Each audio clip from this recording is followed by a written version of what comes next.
Everybody gets to see your cats.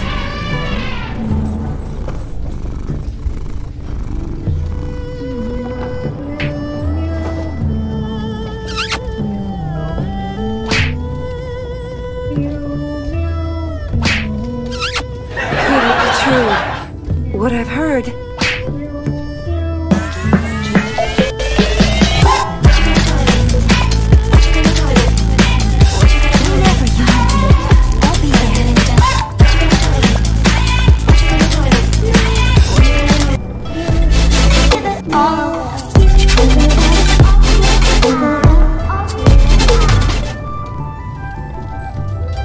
Could it be true? What I've heard.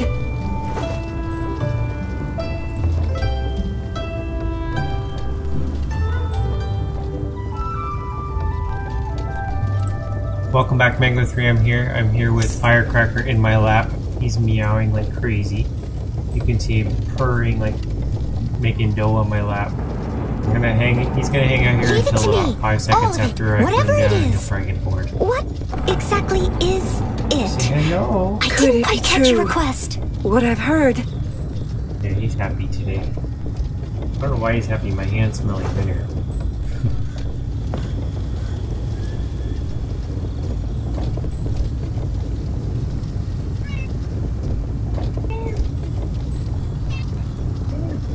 Whenever you need me, I'll be there. Could it be true? What I've heard. I was trying to climb up here earlier. I wonder if he's just gonna hang out up here or if he's gonna jump down. Sometimes he hangs out there for a long time. It sounded like the game's already started. Let me see if I can go like that. He hopped down. Okay, so they have temporary quests right here. We've got the cooking one. It says wait till the next day. Could it be true? What I've heard. Okay. Let's grab the freebies.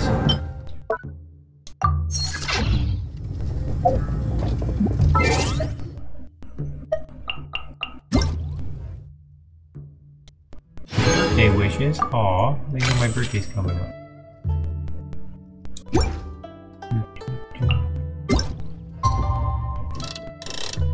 Alright, they said 6 o'clock the next morning.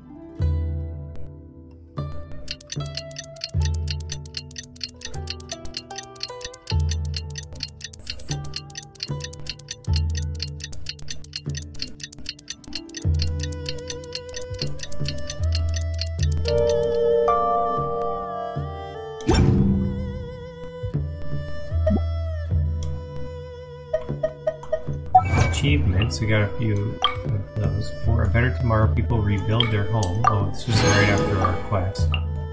Our main story quest. We'll try to get to that today if we have time. Beat 4 opponents electrocharged 2 seconds. Okay. Alright, and now we have to teleport, so let's find that. Teleport to where I'm at, okay. Talk to Smiley Yanji. Right below me.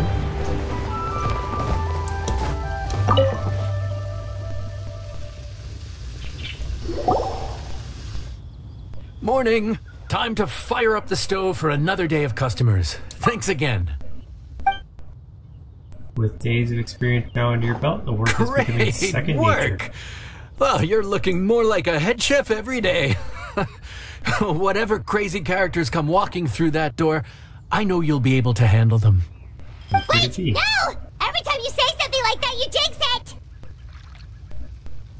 Hey, that's not true. Anyway, I didn't mean it like that. Sounds like Ito. Dude, what up, bro? I didn't know you were in Liyue too. It's always nice to run into a Brody and a Zoomin fellow. But, wait, did I say that right? Almost. I think you meant fellow Inazumin abroad, boss. Yeah, that's the one. Yeah, we gotta look out for each other when we're this far from home. Don't we, Ayato? Oh, look, Checker! What are you doing here? Huh? Oh, hey, Flying Lavender Melon! of the sky-cleaving white iron variety. And my compadre, too! All my buddies in one place! God, today's my lucky day!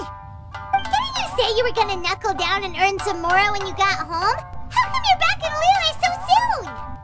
That can wait. As soon as I announce that Arataki Ito is available for hire, they'll be throwing Mora at me. Right now, I got a more urgent situation to attend to. I'm in the mood for some good, spicy food. Oh, and while we're here, we were gonna also see if Grandmaster Hanakado's okay and whatnot. The look on Shinobu's face seems to say, don't ask. So what about you, Ayato? Not too long ago, I heard a rumor that someone was hosting an Onikabuto fighting contest in Liyue. Naturally, I came here as soon as I could, but alas, it was too late. What? You missed it? Aw, man, what a bummer! Quite the bummer, indeed. Though all is not lost. Since you're here, you'll be able to tell me all about it. Sure thing, my man. But let's catch up over some food, huh? Where's the chef, anyway? Hey, get the chef out here. I got compadres to feed. I'm the chef? Yeah, sure, me too. Wait, what? Wow, Bullchucker set up that one for us really nicely. Gotta give him some credit for that. But the main chef is another guy. Good one, compadre. You almost got me there. All right, well, get the chef out here. You and Paimon go to the kitchen and fetch Smiley So, Yacha. may I take your order? If you're entertaining guests, I can recommend the Palace Jewels, a Trembling Strings and Rushing Reeds, or... Boss, don't forget the budget. Yeah, okay. Got anything a little more, down to earth? Girlfriend not Down hungry? to earth. Oh, well, we do a mean humbly enough. Real hearty dish with a ton of flavor, and we don't skimp on the portion size either. That'd be the best value for your Mora. Humbly enough, huh? Sounds like my kind of grub. We'll take that. No need for anything fancy. We're all friends here. Excellent choice, Ito. I'm no fan of culinary ostentation either. Sometimes a bro just knows. A bro just knows. Yes, a bro just knows. Bros don't suppose, 'cause bros just knows. Is this for real? Whatever. Paimon's leaving you guys to it.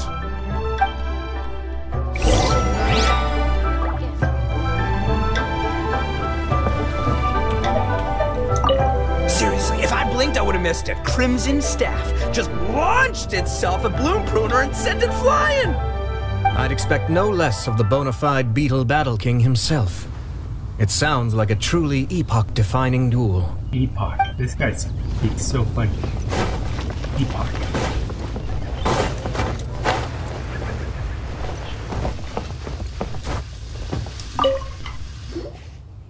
Gotta say, your friend's quite a character. Still, humbly enough isn't that hard to make, so I don't think we'll have any problems with this order. Actually, why is it called humbly enough anyway? A hearty meat dish is a good start, but in Paimon's experience, one humble dish is never enough. I said it was hearty, but I never said it contained meat. Don't be fooled by the appearance. It's actually just tofu, made to look and taste like meat. Tofu? Wait, tofu's made of beans, isn't it? Old Bullchucker can't eat that. Guess we should get them to pick something else instead. What's the issue? I think I caught the word tofu. Wait, what are you doing? The kitchen is staff members only. Never mind. I'll let it slide. Ma'am, could you possibly ask your boss to order something else instead?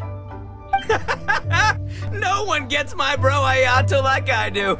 I hereby declare that humbly enough will be an everlasting symbol of our friendship, or my name ain't Arataki Ito. Hey, where's our food at? Hurry up, I'm almost done recounting the epic adventures of Crimson Staff. As you can see, changing the order may be a little difficult. Oh, brother, his whole ego is riding on this, huh? Even if we break the news to him, he'd probably rather eat the tofu than eat his words. We're locked in now. We gotta cook that dish. How about we throw in some few appetizers in? Sounds good. I'll make sure he fills up on those. We'll just have to play the rest by ear. He's allergic. We've had him allergic to beans in the past. It wasn't great.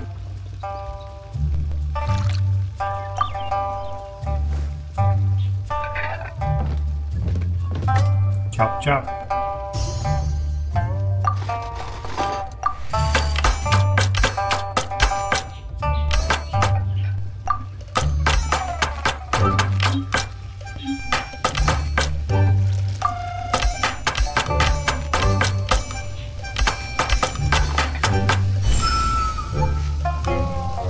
Chopped tofu, diced chilies. Now mixing.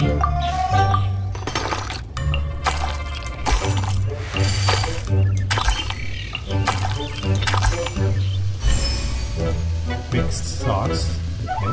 Okay. And the cooking. Right?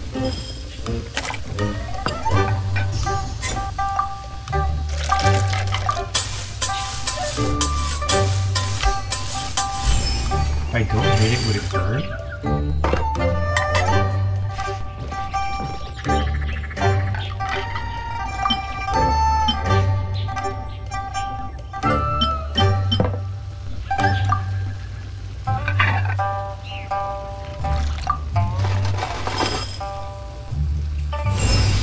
Who doesn't like penguins?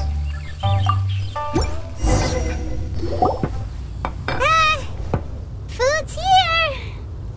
Oh, so this is That's humbly for enough. Australia. You guys don't mess around. Woo! Love me that portion size. Come on, compadre, grab a seat. We're all friends here, so don't hold back. I'm just gonna dig right in. Boss, we should respect the local customs. Here in Liyue, it's polite to let the guests eat first. Polite? Shinobu, I thought old-timey traditions weren't your style. Now that I finished in the kitchen, I'm a guest too. Huh? Are you kidding me, compadre? Oh, wait, I get it. The food smells so dang good, now everyone's dying to go first. Well, guess I only got my own good taste to blame. Go on, dive in. I'll wait till last. Quick, eat all the tofu. You all help yourselves, leaving very little meat. I see. Finally, it's my turn. Woo-hoo! I spy a big chunk of deliciousness with my name on it. Oh boy, here comes the beans. Don't. Huh? Wait, what is it now? You got this, Paimon. Okay, here goes. Anyway, so, Paimon forgot to tell you the really cool origin story of this dish. Origin story? Dude, who cares where it came from? We all know where it's going. Am I right? Down the gullet. Skipping the origin story is like going traveling without a tour guide. Trust Paimon, you get way more out of the experience after you hear it. Paimon makes an astute observation. Much as every tea must be appreciated on its own terms, is it not a waste of the chef's goodwill to sample a dish without hearing its tale? My compadre's goodwill, huh? Oh, can't have that going to waste. All right then, give me the full story. I'm all ears. Get these eyes are closed. That's more like it. Let's start with the ingredients. Actually, no. Let's start with the story of Wang Xiuyin, which starts with the history of Dihua Marsh. Now's our chance, traveler. Got it. When he's distracted, you guys gobble down the dish. The tale of Dihua Marsh hits hard. People in the past had it pretty rough. Makes you appreciate what you got. Humbly enough, yeah, that's a good way to think about life. Darn, there's no segue to tofu from here. How did we get so off topic? Well, good news is there's only a little bit left. But we're already beyond stuff. Oh, compadre, Shinobu, Have you been eating this whole time? Save me some dreads, why don't ya? That's it, I'm done waiting. It's my turn to eat. Wait, boss, that's made of... One moment, Ito. I have a small request, if you would be so kind as to consider it. I left home in a hurry and was unable to bring any of my family with me. They've all heard so much about you and are huge admirers of the Arataki gang, so they will be devastated to learn that they missed out on this opportunity. However, if you were willing to let me bring the remaining portion of Humbly Enough back to them, I'm sure it will help to lift their spirits. Yeah, I don't know. Boss, you gotta do right by your friends. They're pretty big on that in Liyue. Besides, you did eat quite a lot of the grilled fish while we were waiting for the main course.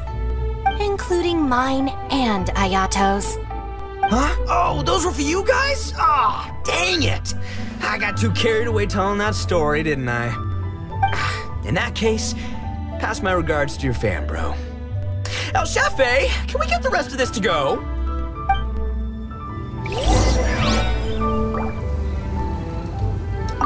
Count Crushmore. Instant kill. I never knew there were so many elite beetle fighters in Liyue. You didn't really come for the fighting contest, did you? Can you imagine? That would be tardiness of the most unfashionable variety. No, in truth, this trip is part business, part leisure. Every visitor has their own agenda. Why'd you come? For some, the festivities are all the more reason to visit. For others, all the more reason to avoid the crowds. In any case, one way or another, I seem to have ended up in the right place at the right time. Now, as for the leftover tofu... Yes, I'm sure Toma will dispose of it as he sees fit.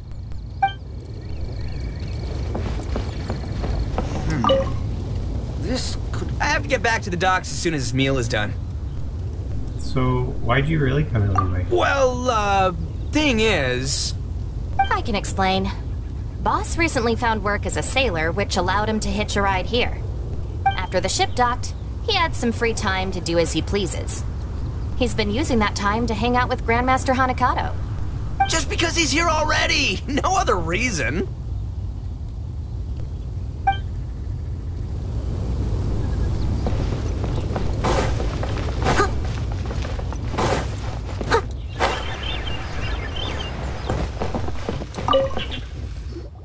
Looks like that's all sorted. All right. Take some time to collect yourself. The next big group is coming in. The rest of the day passes without incident. You got a new recipe. And then wait till 6 o'clock to start the next one.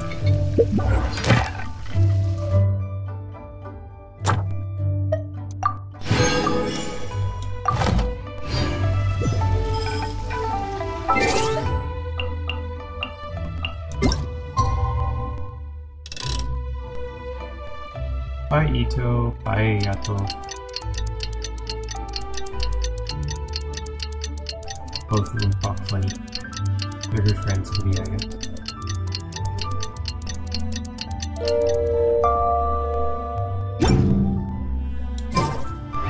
You seem tired. Would you like some tea? I'll brew you some. One scoop of sugar or 2. How time flies. My burns are almost healed now, so I should be ready to take back the kitchen tomorrow. You've really gone above and beyond these past few days. Last day today. Here's hoping we get through it without incident. Why does Paimon feel like you just jinxed us again? Day passes without incident. We made it all the way to the evening. It ended up being a pretty smooth day after all. Maybe it's because we've gotten so experienced at running this whole thing. We've come a long way since our first day on the job, haven't we? Back then, we were struggling to remember who ordered what. But everything's a piece of cake now. Don't get ahead of yourself. The day still isn't over yet. Yeah, but who would come by this late in the evening? Actually, now that Paimon thinks of it, Lenny and his siblings came around about this time the first day, didn't they? Traveler? Paimon? Fancy seeing you two here. Amber? And Eula and Mika too! Are you here for dinner? Why so late in the day? We just finished an escort mission for a merchant caravan. The original plan was to make do with some rations for this evening and continue our trek north towards Stonegate. He talks funny too. But Captain Eula brought up the fact that none of us have eaten Liyue cuisine for quite some time. We thought we might as well swing by the inn and see if we can still order something. Ooh, so this is Eula's treat, huh? We've been eating the same rations for the entire trip, so I simply thought it was high time we had ourselves a proper meal. Do you have a problem with that? Well, welcome to Wanshu Inn. May I take your order? Good question. What should we get? Wait a sec. Why are you taking our order? The Traveler's been filling in for the chef here. You came at just the right time. You'll be the last customers to enjoy her cooking before the original chef takes back the reins. Wow, really? Her. Good thing Eula suggested we come here. I wouldn't want to miss this. So, what shall we get? I'm not as familiar with Liyue cuisine as I used to be. Mika, Eula, what are you in the mood for? Anything goes. I'm just looking forward to trying the honorary knight's cooking for myself. I'm sure it'll be a great learning opportunity for me. Something small, I suppose. We have to hit the road again after we eat. Beyond that, anything goes. Wasn't it your Anything idea goes to and cook anything goes. Yeesh, this is like getting blood from a stone. Alright, guess it's up to you, Amber. You name it, we'll cook it. He wants the Madame chicken. Then I guess... I don't really mind either. Anything goes. 3 anything goes. Ah!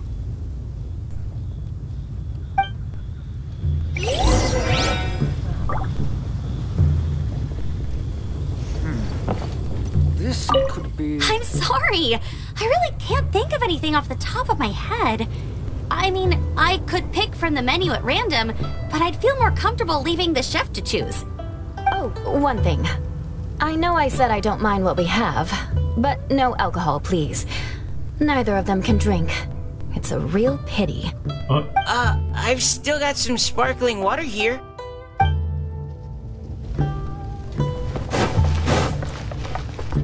Someone needs assistance.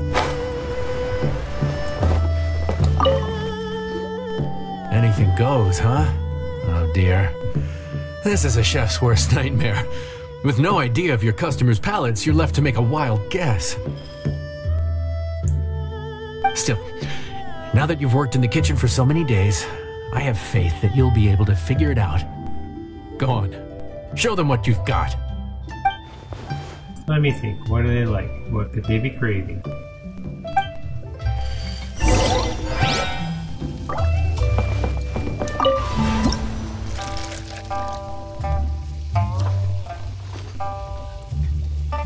Ham, eggs, and rice. First is chopping.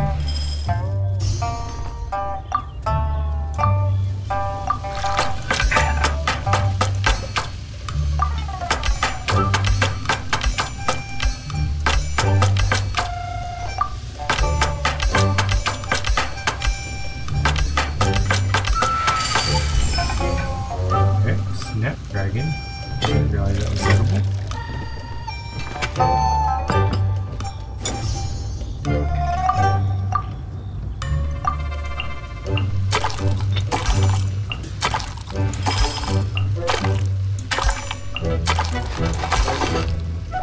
Mixing is done. Mixed eggs.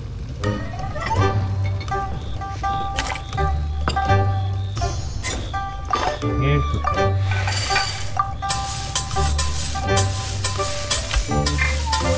I feel like I should let it burn to see.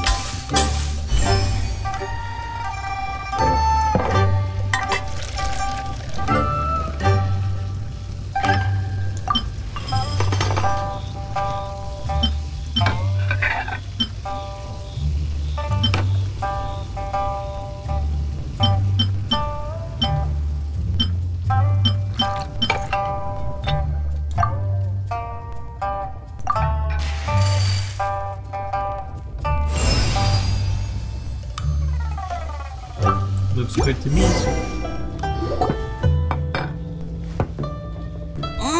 This is delicious. Perfectly seasoned, and even the rice is bursting with flavor. Nothing like a piping hot meal served straight from the stove. I've missed this.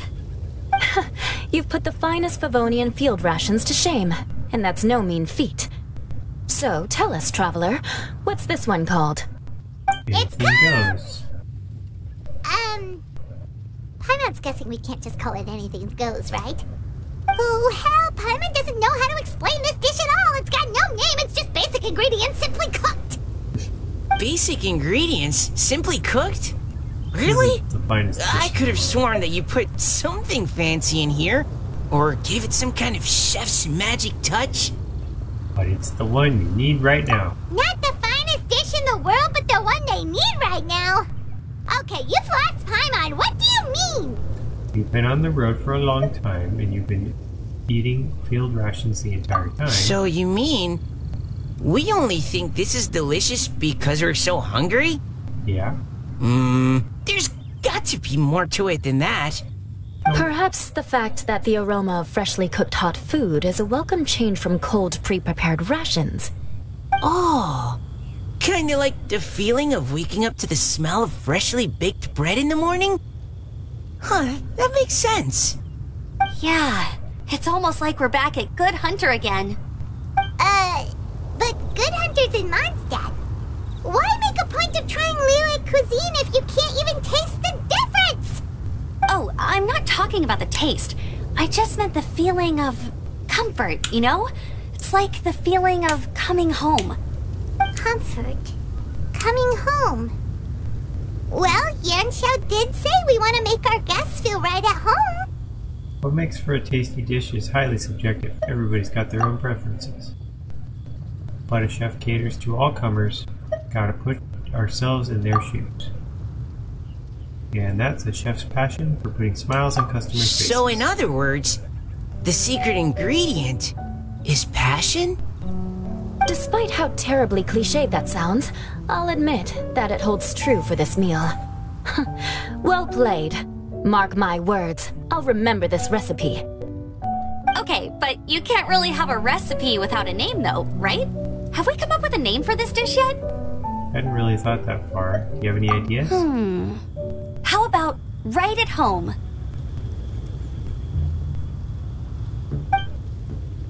Take that. Here, kitty, kitty, kitty.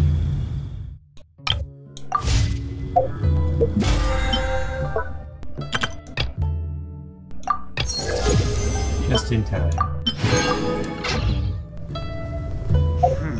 Should we try for Yemiko or not? I think we have enough.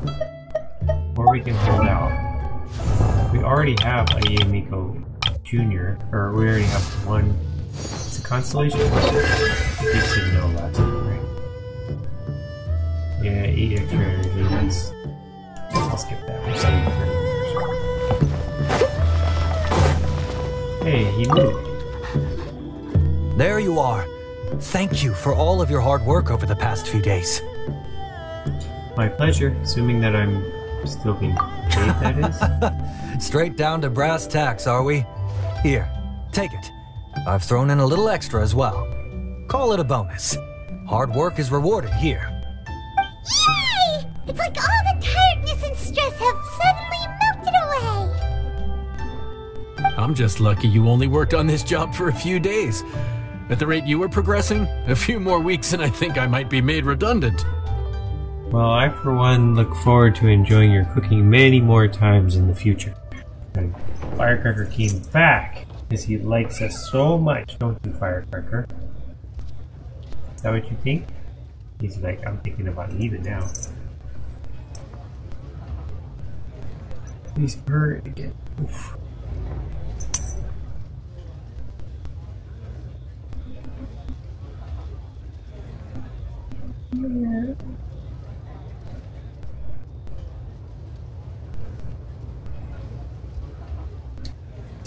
Sticks his tail straight up when he's happy.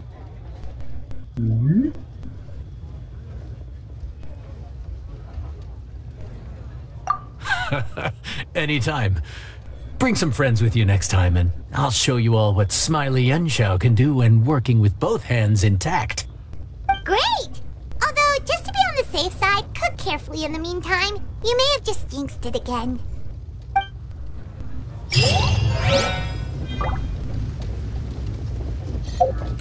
Alright, we finished that quest. We got another reward. We can go ahead and claim our rewards.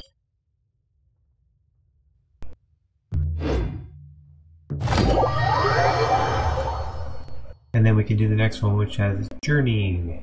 And if we finish that, we can continue with the main quest if there's any more to do. We shall see.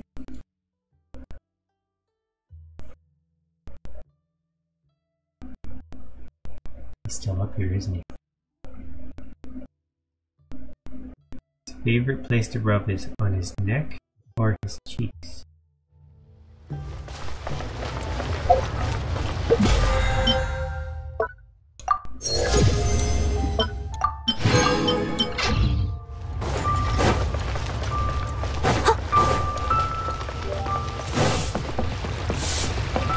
Ad Astra.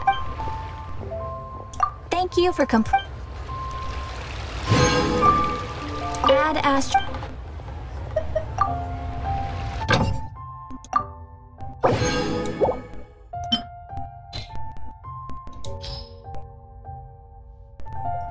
We'll have to start over.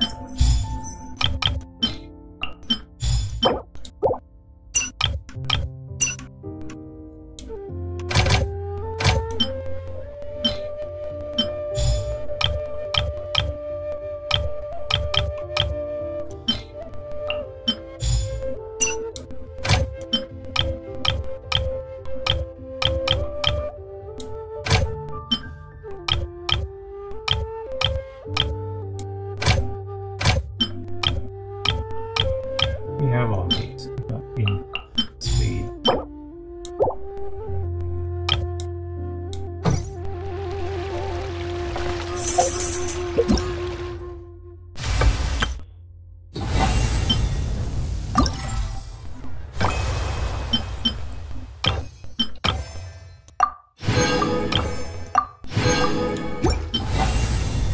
Journey through Heligmatic.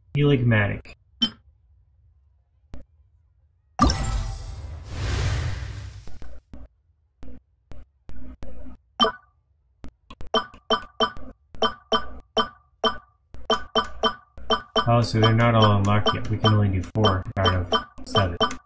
Well, we'll do 4 out of 7, and then if we finish, we'll move on to...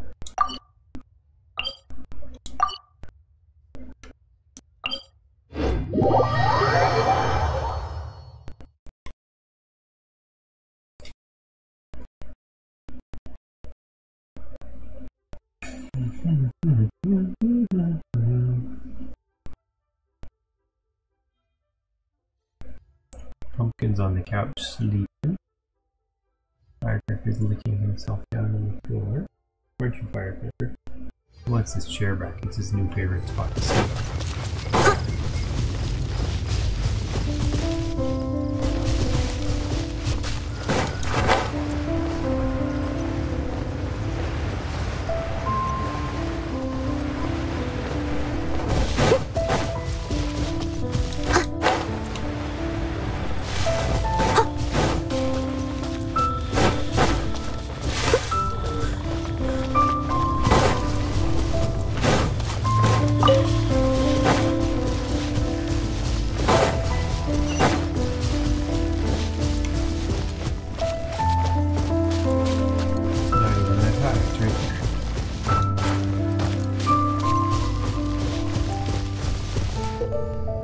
The Eye of Upano takes the shape of a floating mask and comes from moving components to the strange Saumatural statues.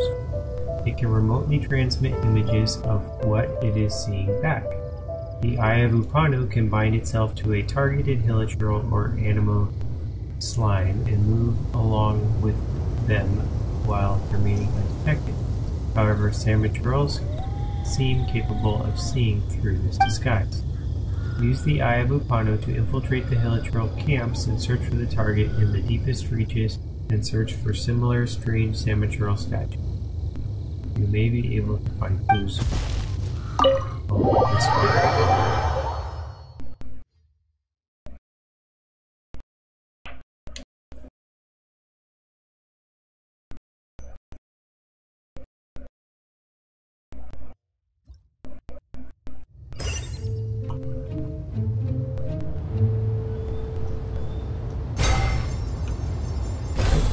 This.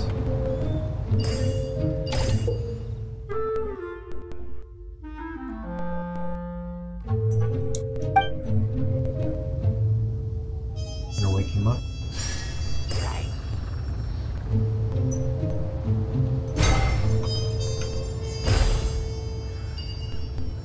Oh, it attached to him. Let's see.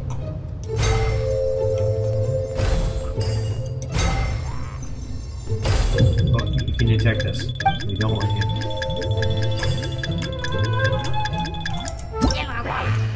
Oh, we failed. Okay, so don't go on him. Right.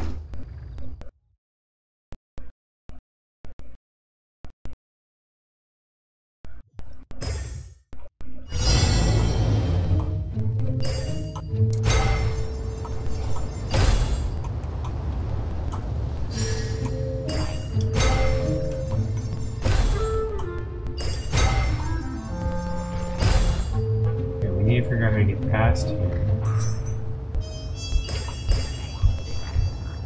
So anyway...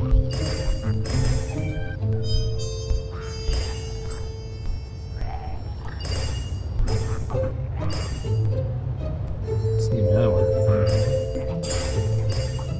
This time.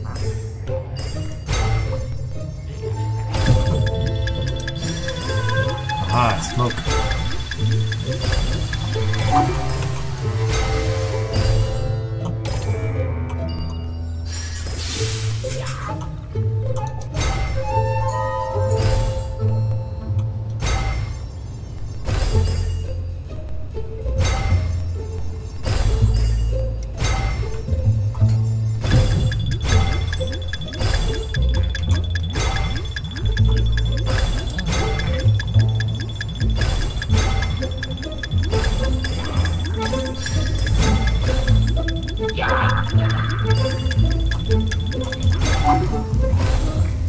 Alright, we're in the camp. Look for statue.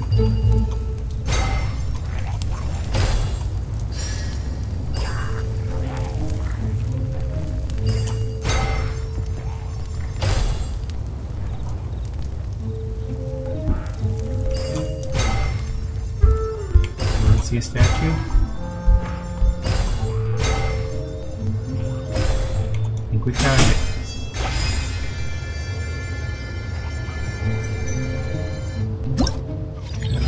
That was cool. 2 minutes.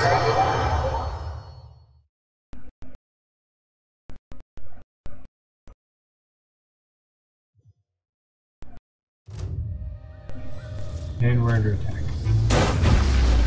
It's probably the same way.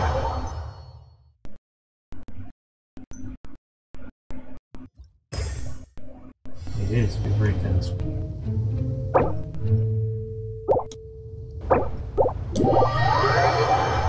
Alright, now let's see if we can find out where the next one is.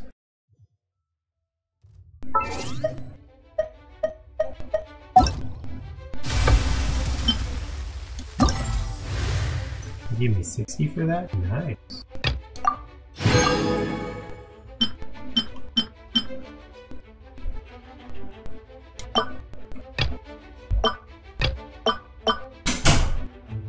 Best record. Ni Muhe Ye.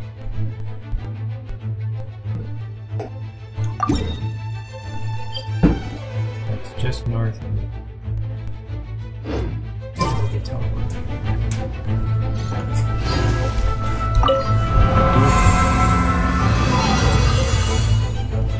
More on one to one.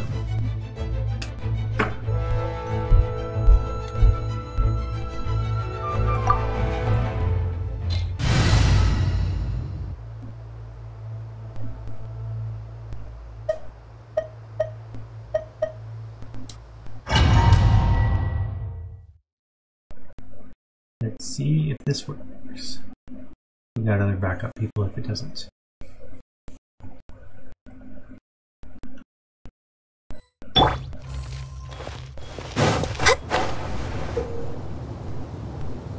Mega Troll. Normal attacks or charged to burst the fruits.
Cake.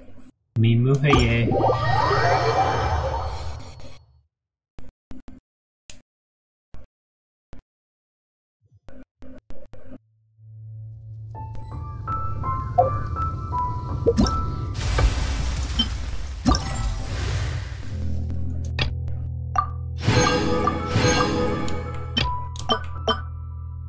Next one's another investigation.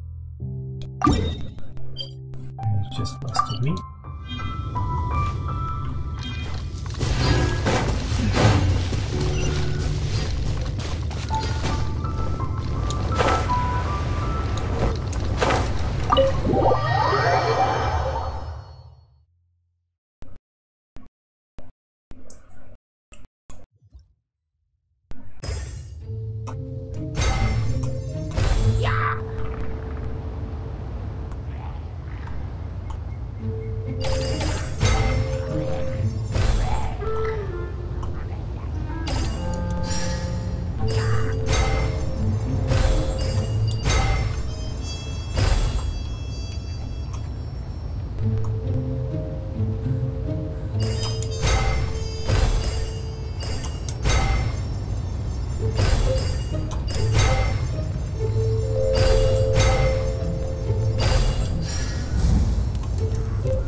Saw a cat outside.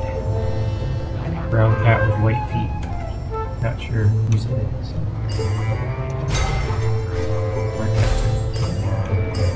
So where are we looking for? We're looking for a statue. Oh, this is a statue.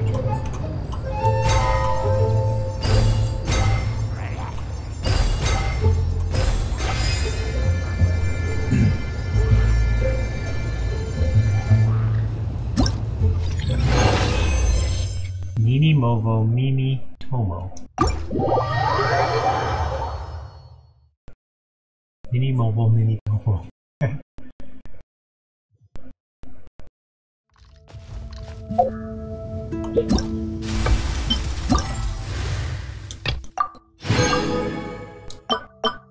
And then the last duel.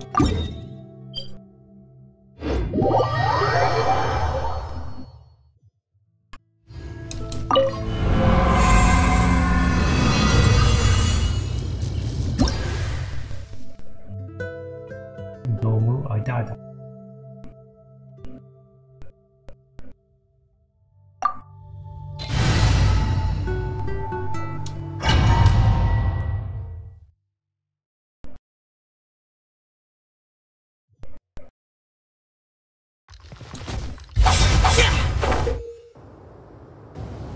Cabbages to strike. Deflect them back. Alright. Aim for cabbages, like baseball.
Disappear!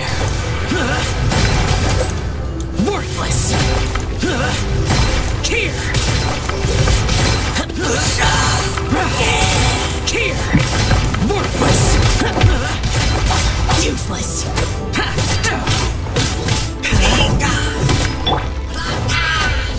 Steady as stone.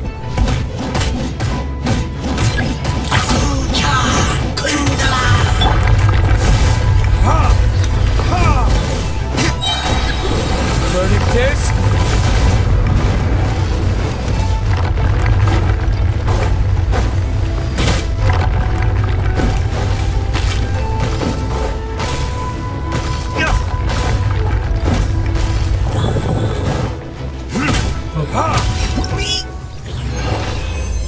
Domu Adada.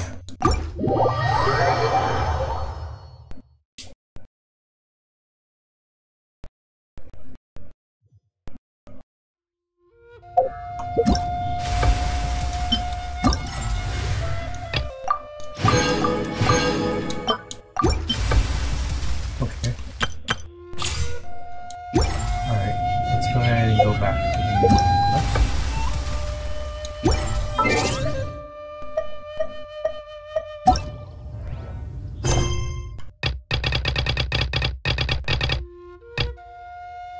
We got finale. Go to Poisson.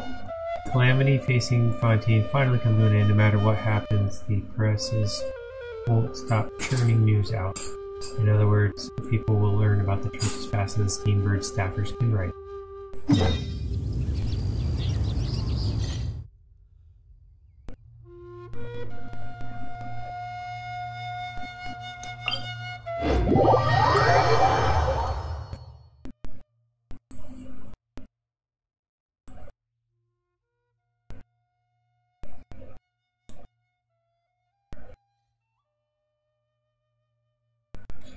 I've got here all over my phone.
Oh, it's you.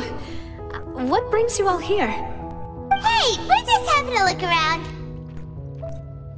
I'm here to update myself on how things are going here. Oh, the Fatui are here too. Let me introduce you. This is Mr. Garunt Snezrovich. He represented the Knave in sending us a large amount of supplies, and is helping with our work. Our residents are hard at work as well. Thanks to everyone, work is progressing nicely. We've lost a lot of people, but we're moving forward. That will have to be enough. Hello, Miss Charlotte. I'm a big fan of yours. I especially like that article you wrote last year about Fontaine's stray cats. But if you don't mind, could you not emphasize our role too much in your report? It's not charity we're doing here. We just happen to share the same interests as the Spina. I get where you're coming from. I'll keep it as simple as possible. Or would you be willing to feature as friendly neighbors? That would be fine. Thanks! Oh, you're back too. How are things? We finished laying down the construction materials. It'll be another hour before the workers are able to go over there. Huh? You're here too, Clarant? Well, her reputation's greatly risen after that whole duel business with Miss Farina, so she's here in Poisson to wait out the heat. All right. She really came here to help me out. There's too much to consider in the reconstruction of Poisson. The Spina has need of more decision-makers. And, well, I do already happen to be connected to Mr. Callis. Oh, wait just a moment. Do you mind me asking a few questions? You know, about how you felt before the duel, about what it was like facing down a god. There's lots of exciting material there, I bet. Forget it. I'm sure you can find a better theme than that, Miss Charlotte. I see you're the same as always. Couldn't you do me a favor, for Navia's sake? Well, if we're talking about doing things for my sake, you might as well just take a few more photos of me. Or of the Traveler. It's better than wasting time persuading Clorand, at any rate. Of course I will. I'm not gonna let him off that easy. All right, then everyone who wants to be in the photo, gather up. And smile. Everybody's blinking. How did it go? Was it a good shot? Did Paimon look cute in it? Not bad. Your addition really helped the composition of the picture. All right, hang on a moment. Let me snap a few more shots. Takes more pictures of Poisson than cutting his shutters. Alright, that should do it. I'll be back here later anyway, so let's call it a day.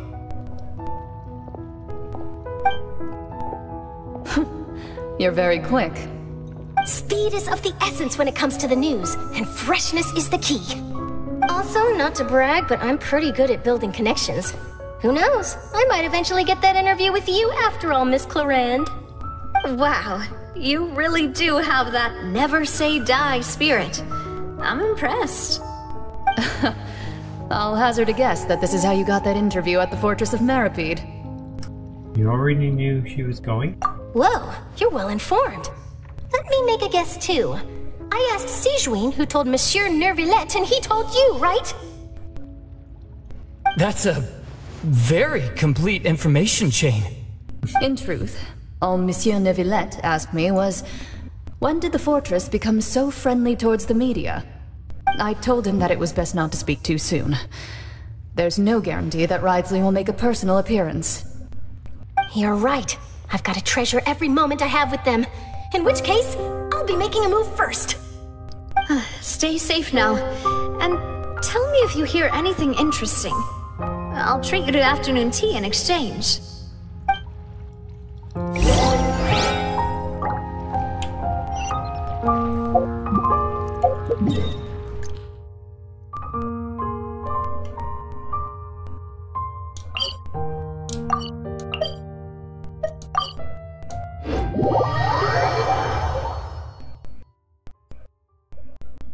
We can go there.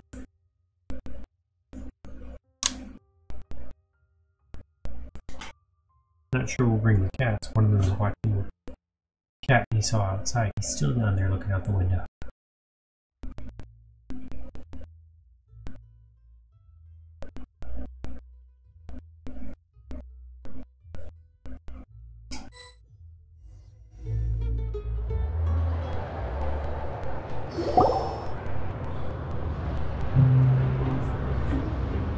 Wow, guess we're here again, huh? There's a real nostalgic feeling to this place. Looks like you've been missing us. Duke! Did you come all the way to the entrance to greet us? Of course. I'm here to welcome you and our dear Miss Charlotte, whom our good head nurse recommended to me. It's an honor to finally meet the much-rumored Duke. Thank you for consenting to my visit to the fortress, sir. No need to thank me. But that said, I shouldn't be the focus of your interview. I trust you recall our agreement? Of course, of course. All right then, this way.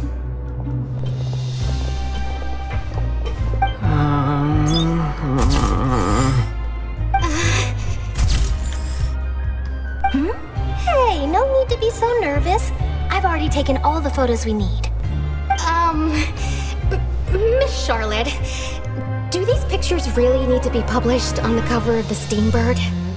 It would seem that Miss Lorvine doesn't want her face to appear beside that of Mr. Jurier, Sir, please don't say things like that. But it looks like dear Mr. Jurier denies it. Might this interview be very important to you then? No, I just... This is my first time being interviewed, and I'm very thankful to the Steambird for... Now, I might not look it, but I actually did meet Mr. Edwin once. And I'll be honest, I enjoyed chatting with you more. You've definitely got more of that genius vibe going on. The boat that brought about a miracle, the ark that saved the people. Why, you recreated a myth back there, like an emissary of legend. Still, if I might ask, where's that flying ship now? Huh! Looks like Charlotte's trying to get herself another exclusive scoop. I have to apologize, but that ship is presently in the bowels of our factory. I'm afraid it won't be easy for you to get a shot of it. Really? Well then in that case, could I have an interview with you to make up for that loss? She really does know how to squeeze opportunities for all they're worth. You already know my answer, I'm afraid. Best you interview our head nurse instead. Or perhaps you'd like to take another photo of this couple of researchers? Did you really have to use the word couple? Well then, 2 solo photos will do. Is my hair messed up? Please, someone help me have a look. Playing Things sure are getting pretty lively here. We've seen this kind of thing before. Oh, seems like everyone's here. Would any of you like to try this new drink I came up with? Ah, Sigewinne. Hey, Miss Charlotte. Why don't you, take some pretty photos of our head nurse? Oh, sure. Come on, Miss Sigewinne. Over this way. Let's find a brighter spot. Huh? Sure. Do I have to smile? So, how have things been at the fortress?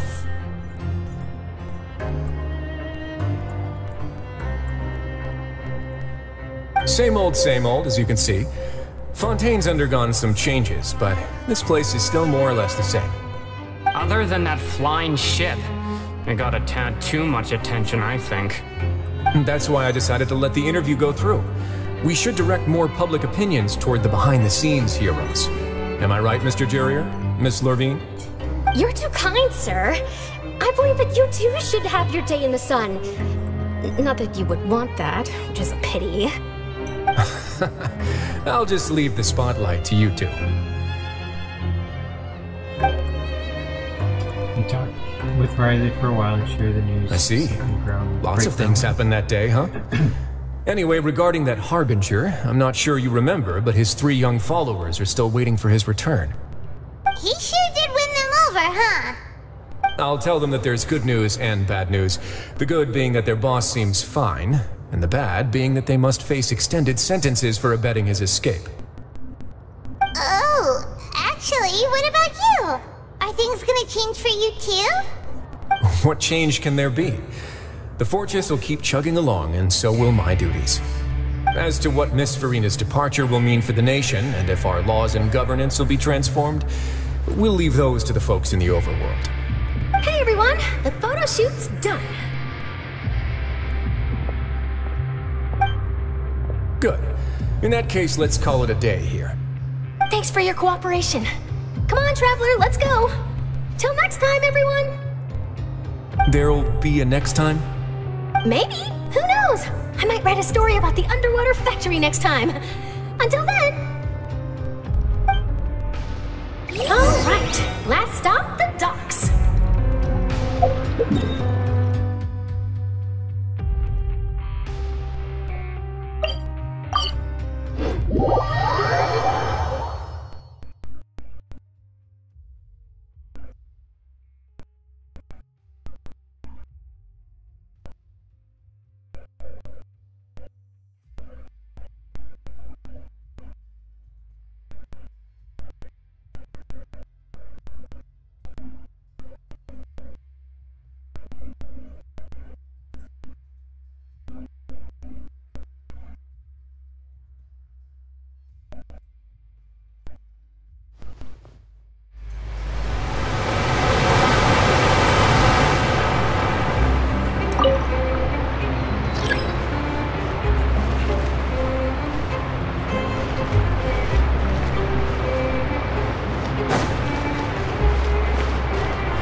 Navia mentioned that she stayed in touch with Linny and the others after working together.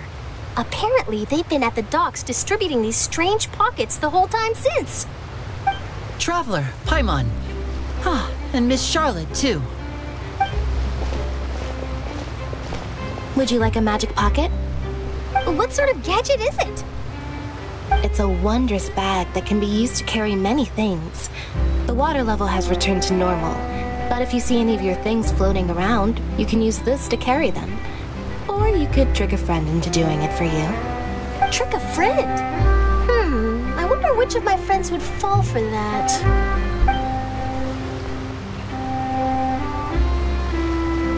You could just make a friend like Fremine here. Isn't that right, Fremine? Is this what you meant by, I'll help you make some more friends? To be honest, that sounds pretty sweet. Could I have your contact, please? Sure. Please, write down my address. Lynette sure is working hard to help Fremine socialize. He was the one who proposed doing this. He even wants to assist in our magic shows. Sounds like that would suit him. Yes, I was planning to first introduce Pear as an assistant, and later Fremine himself. In the future, I think we can leave underwater escape magic to him too.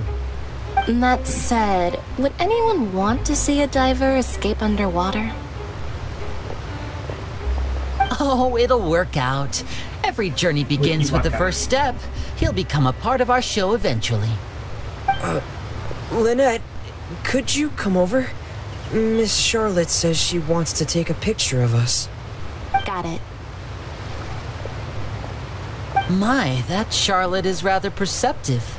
She got rid of everyone the moment she realized I had something to say to you. So, how have things been, Traveler? Doing alright. Father says that you did a great deal during the latest events. She's very grateful for your contributions to Fontaine. Aww. That's alright. We were more than happy to help. So, what's she doing now? Oh, I guess you haven't heard. Well, after Lady Farina left, Father and Monsieur Neuvillette opened negotiations, during which he gave Fontaine's Gnosis to her as a diplomatic gift. Oh, wow. A diplomatic gift? A Gnosis? Yes, I was quite surprised at first myself. But when I thought it over, there were actually a number of things going for it. It could have been done as an apology for the incident with Lord Child, or as thanks for his help in tying the all-devouring narwhal down. Furthermore, Father did also lend significant aid to Fontaine and Poisson. That's true, but this is a Gnosis we're talking about. Doesn't this seem a bit irresponsible? I would agree, but I've also heard that it seems that Monsieur Neuvillette has had a significant change of heart regarding the matter. So there's some reason for this that only Neuvillette knows about? I suspect you'll have to ask him about that yourself. Yes, speaking of which, I did see him strolling around the entrance to the Fortress of Meripede a while back. Isn't he real busy and stuff? Paimon didn't think he'd have the time for that. But back to the topic. The Gnosis was given to the knave, right? What about Child? They say that he's returned to Snezhnaya to recover from his wounds. I hear that the recent disaster really did a number on his health. Well, I guess I can call him now one of my war buddies. That's true. When you think about it, we've had loads of run-ins with the Fatui. To think we'd be allied with them this time. So shocked by such a simple switching of sides?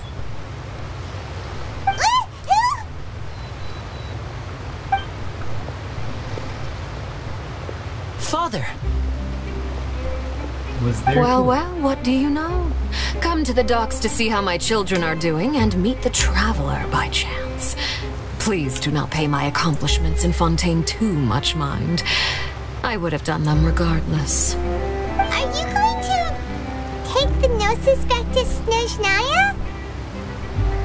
That is our duty as Harbingers, yes. Don't be too preoccupied with sides. The goal of the Fatui concerns not a single place or person, but the entire world.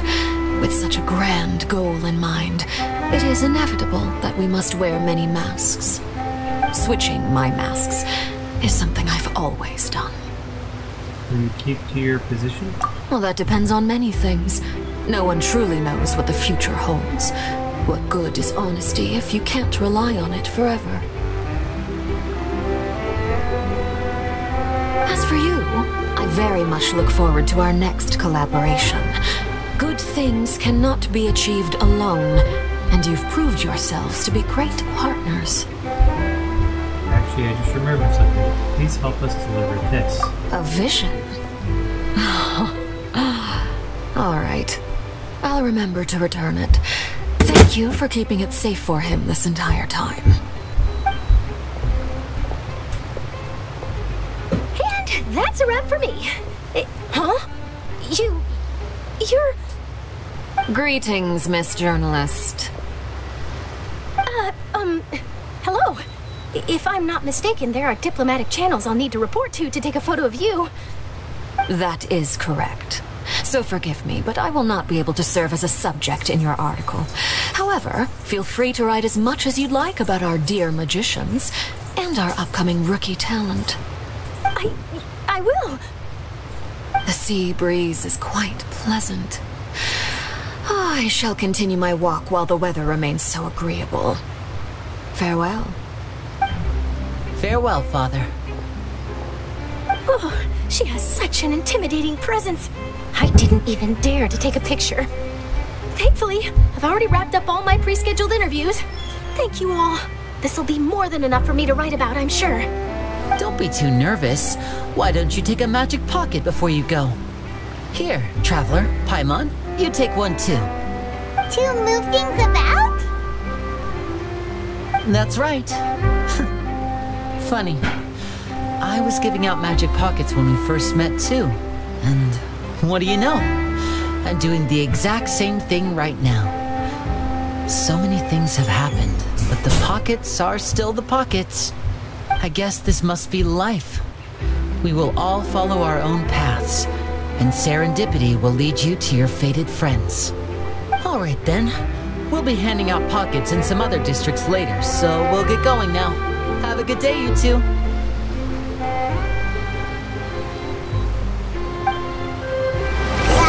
guess we sent Charlotte out. Should we go see what Neverlett's doing?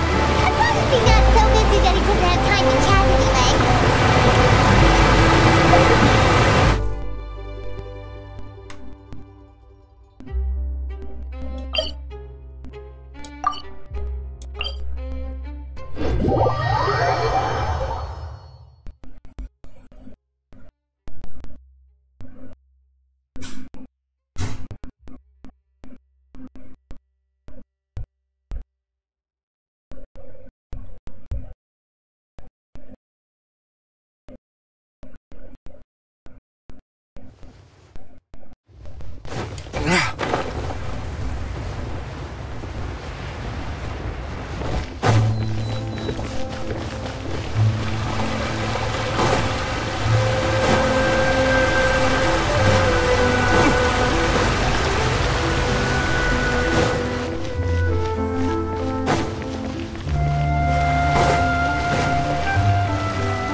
I suppose you must have met Mr. Linney. He took the time to greet me earlier when he passed this way. In any case, you came at a good time.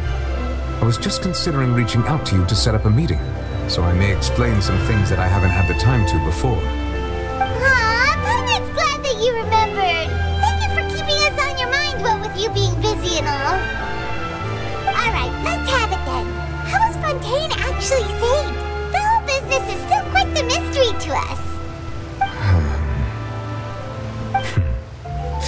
is strange how words can often leave a bitter taste in the mouth when it finally comes time to say them out loud.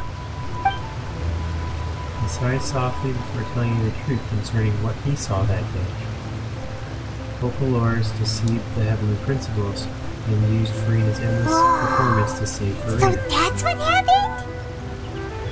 I only saw Furina's part myself. Focalor destroyed the divine throne of the Hydro Archon and restored your power to you, transforming you into a fully fledged elemental dragon sovereign. But Paimon still doesn't quite get what you did to save the Fontanians from dissolving. For me, the authority of the ancient dragons refers to absolute control over the hydro element. Fontanians were incomplete humans born of Egeria's use of the power of the primordial sea, with constitutions similar to that of mimics. But so long as those primordial energies remain within them, I could use the ancient dragon's authority to grant them true blood, after the fashion in which life was first brought into being on this planet. It's like in the previous one when they saved the people from being sick. In other words, when I gave my verdict, Fontanians became true humans, and thus would naturally no longer be dissolved by water from the primordial sea. Focalor must have counted on you to make that decision as well. Your verdict was the key to making the prophecy appear to have come true while saving everyone. You could say it was at that moment when Fontanians were finally truly born. Yeah, and in a manner of speaking, Focalor finally managed to fulfill the original Hydro Archon's wish to turn Oceanids into real people too! It seems from your expressions that you still have more things you wish to ask. Ask away. I will tell you the truth as I know it. About the initial verdict that was passed on Child. I have investigated his case along many avenues, and I have learned that he once fell into an unknown chasm when he was young. There, by chance, he awakened the all-devouring narwhal. But whether it be by sentiment or reason, that should not have been enough to consider him the root cause of the disaster. At most, he would have had tangential liability. As for the judgment passed by the Oratrice during the trial, whether it was due to that liability by association or Focalor deliberately using him to buy time for us on the assumption that he would be able to hold the creature off, I cannot say. Guess Focalor had Fontanians in mind the whole time.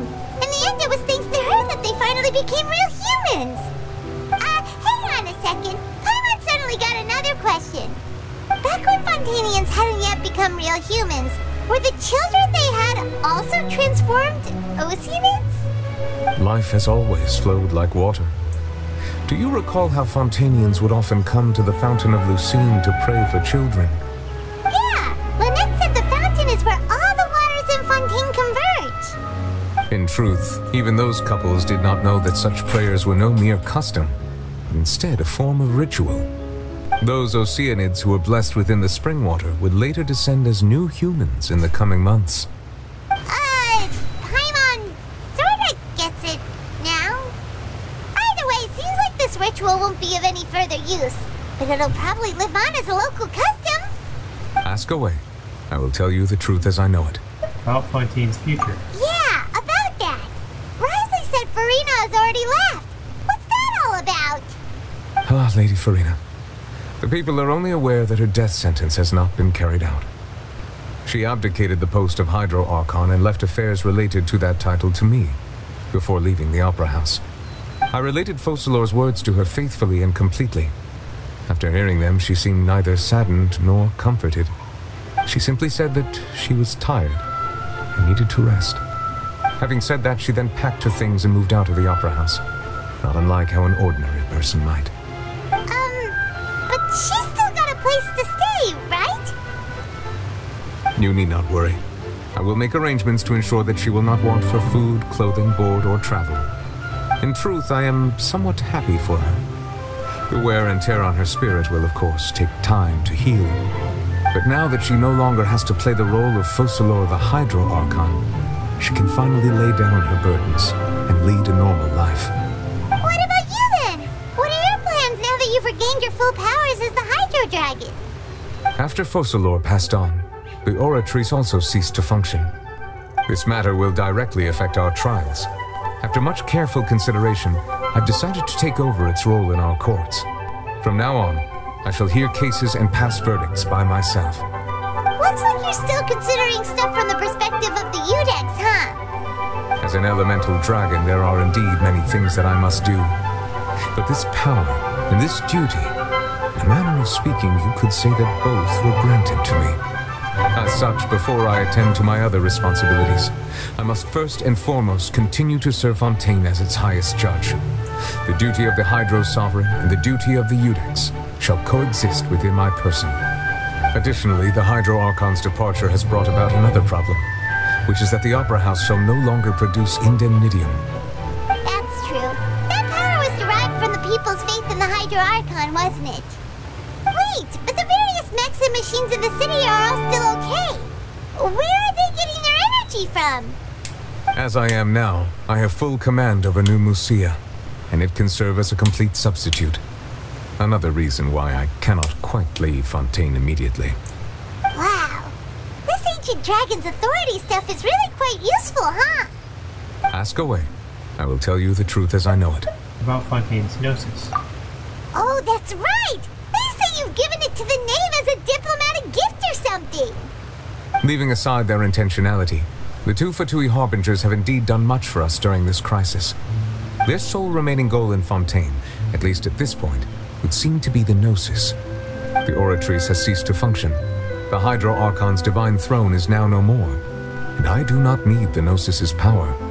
As such, it has lost all meaning for Fontaine. If the Fatui have impure designs, then we might as well accede to their request now, and avoid unnecessary conflict. What complicated considerations! Paimon thought you were just giving it to them out of gratitude to the knave and as an apology to Childe. Ask away. I will tell you the truth as I know it. About the next step of my journey. You will soon be heading to Natlan, I presume. I'm afraid that I have little talent as a travel guide, so all I can do is tell you what I know about that land. As far as I'm aware, Natlan can be said to be a nation of dragons. A nation of dragons? You mean like you? No, I suspect that I would not find myself welcome there. Unlike ancient dragons such as myself, the dragons of Natlan have undergone long years of development and evolution. Large numbers of them have entered a form of coexistence with humanity. Natlan is also the nation of war. War ravages those lands like an undying flame. There is one other piece of information I got incidentally from my negotiations with the knave that I believe may be useful to you. The Harbinger known as the Captain has thrown his hat into the endless ring of war. The Captain. Sounds like a real tough customer. Seriously, everywhere you look, there's a Fatui Harbinger doing their thing. I suggest that you fully prepare yourself before going to Natlan. In the meantime, Fontaine's doors will always be open to you. Ask away. I will tell you the truth as I know it. No more questions. Hang on a sec. Paimon's still got a question about the Gnosis. Already asked about it. When we spoke to Linny earlier, he mentioned that your attitude towards giving away the Gnosis had clearly changed. We guessed that there might be some reason for it that only you were aware of. No wonder the House of the Hearth is the Fatui's intelligence division. They are certainly sharp. So regarding this specific issue, I was just getting ready to share something with you. What is it? In truth, I exchanged some further words with that lady named Skirk after sending you two back to the surface. It went something like this.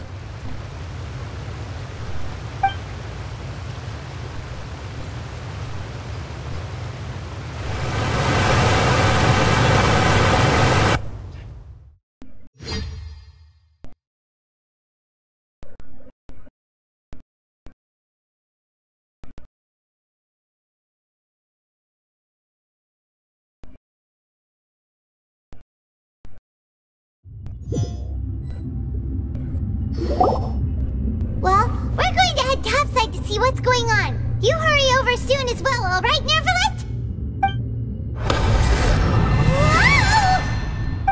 What next? The all-devouring narwhal isn't here, so I'm no longer getting any interference. I can finally catch the scent of your power, what it's made of. It is the authority of the planet's primordial dragons. but with something very similar to a god's curse mixed in. It's quite a novel blend. I'm sure I've encountered something like this before. What was it again? I do not know what you speak of. Of course. How could I forget? You should have the remains of the third Descender on your person, yes? Remains? I've never heard of any such thing. According to your parlance, I believe it may be called a gnosis. Well, that much is true. After Focalors' divinity faded, she handed her gnosis to me. But I fear I have never heard of it described in the manner that you just did. I've been training with my master, the Foul, ever since I was young, and I have never returned to the surface since. So most of the information I possess, I got from him. It is only natural for those who are greater than humanity to possess a different sort of common sense, which is why there are so many problems in our attempts to communicate with humans. Regardless, you should probably get rid of objects of misfortune to prevent any disasters from befalling you. To live in itself is a blessing. But once a person dies, the bonds he once had with this world shall all turn to curses. What do you mean by that? No need to fret. These are just my personal thoughts. And my reason for no longer wishing to return to the surface. This third Descender you refer to, who are they? And when did they die? Master never mentioned them to me. Perhaps it just wasn't that important for me to know. If you're interested, though, I could ask him. I'll be sure to pass the answer on to you next time. Next time? You believe we will meet again? I do. Wait. I have a disciple of my own, don't I? He can be the messenger then.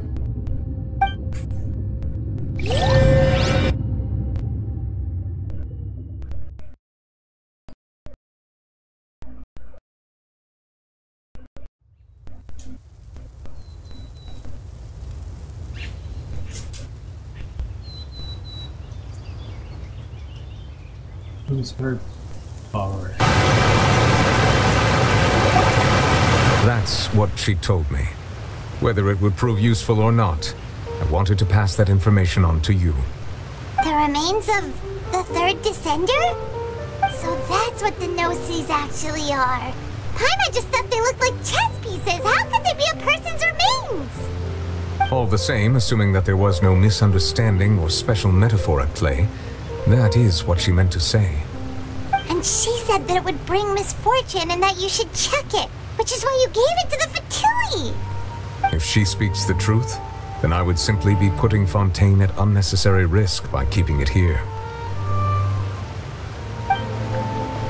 Descender. She mentioned one to me, one of them. I'm the fourth Descender. For me, this information means two things. One, that the Gnosis are related to Descenders, and two, that the one who came before me has already died. I had guessed that you might already be familiar with this concept, but I did not expect you to be one of them.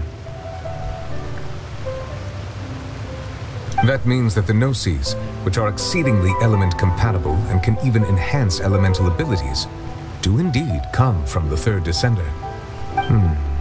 I wonder, does your body also possess similar properties? Like being able to use elemental powers without a vision. That does sort of count as special compatibility, right? No, let's not think about this stuff right now. It just feels creepy. Comparing the Traveler to the dead third Descender and all. Don't worry, I won't die so easily. That's what you say, but this topic still feels like bad luck. Once Child recovers, let's get some more answers out of him. Or go look for his master and get the answers that way. I too believe it unwise to make too many blind guesses when information is lacking. The same is true of being at court. Alright. Whatever the case, it seems like the crisis here in Fontaine's over for now. Yes. All of Focalors' efforts were for this moment as well. But she sacrificed herself in the end as a god, and she suffered through all those years as a human. Was that really what she wanted? I suppose that would be the mystery of a god's will. You understand the will of the gods? I suspect not. But once in a while, I too would guess that if wishes were like the clouds in the sky, they will one day return to the earth as raindrops. Life flows like water, and rain is the final answer. The water levels may sometimes tilt one way or another, but the rain falls fairly upon all. And what ultimately is the difference between the rains that fall upon all of us? Chapter 4, completed. Masquerade of the Guilty.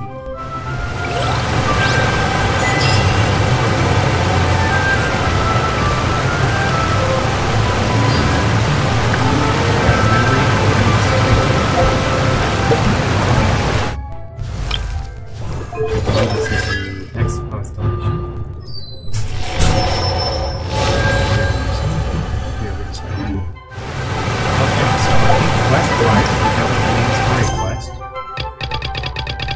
We did it! Yep. Next we gotta finish the Samara one. This is the Chasm one. We gotta do other stuff first. So let's go knock the Samara one out. Really have a little bit of time to get some progress.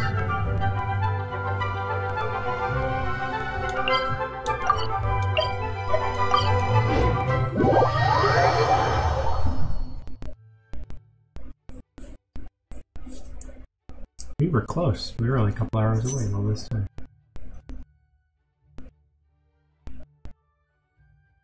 There's so many stories. We were like 1/10 as much through all the stories in the game. We'll just chip away at the main one and little ones if we get extra time.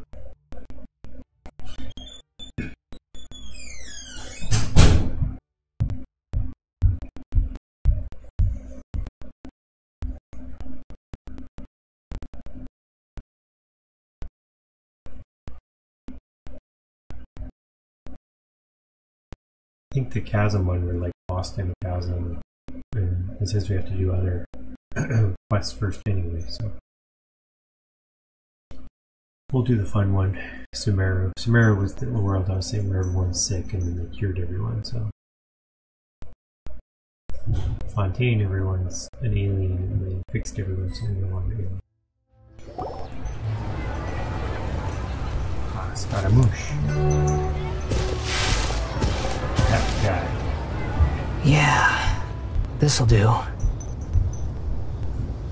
Even though you say he's the balladeer, what are we planning on doing? Stealing his Sunsetias? Isn't that a bit too cruel? Shush. Oh, alright. This should be enough. Guess I should wash them before I take them back. If I wasn't seeing this with my own eyes, I would never believe it. Huh? You two over there. Is there something I can help you with? He spotted us! You've been following me all the way from the city. I'd have to be blind not to notice. You're right, we were following you. Have we met before? No, we haven't met. But you know me? Yes. I have no recollection. It's complicated, but I do know you. Are you absolutely sure? Sorry, but I just can't take your word for it. I can prove it. You're a puppet. A puppet? What makes you think that? Huh? You were right! The look on his face! I guess you do know me after all. That is not something I share with a lot of people. Look, I'm just a wanderer. But seeing as you've gone through all this trouble to track me down, I'm sure whatever it is must be important. There's someone I want to take you. Somewhere I want to take you. Okay, but please let me deliver these goods to my boss first.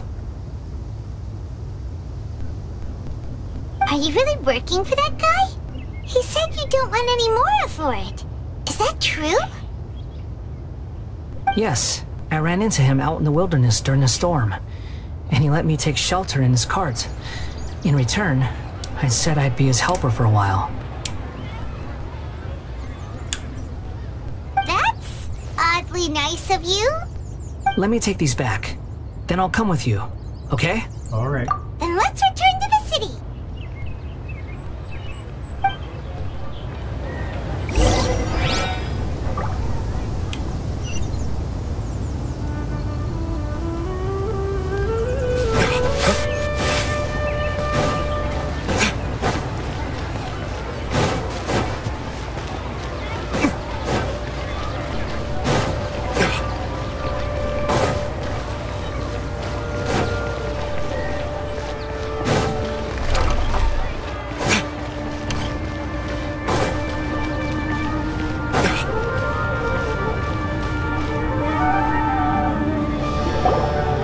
Boss.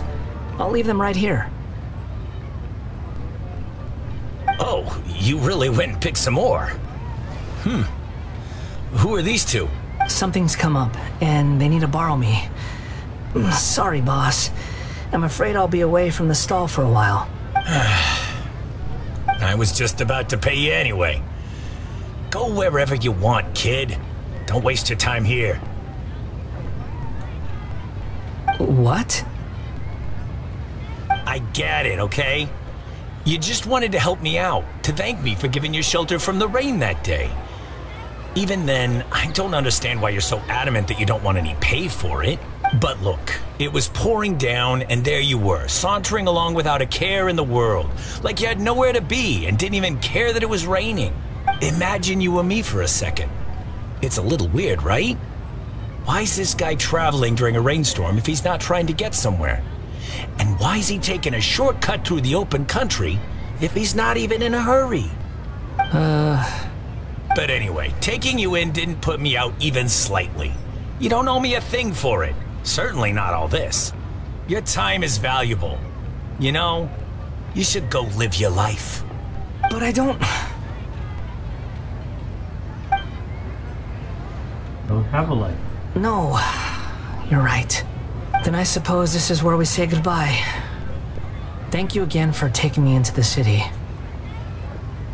Don't mention it, kiddo. I've run into all kinds of characters over the years. I just hope you find your path. Thank you. All right, done. Thanks for waiting for me. We can go now.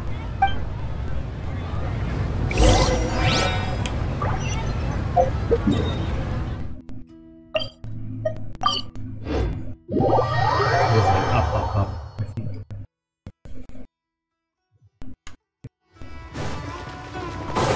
It's right, it's up.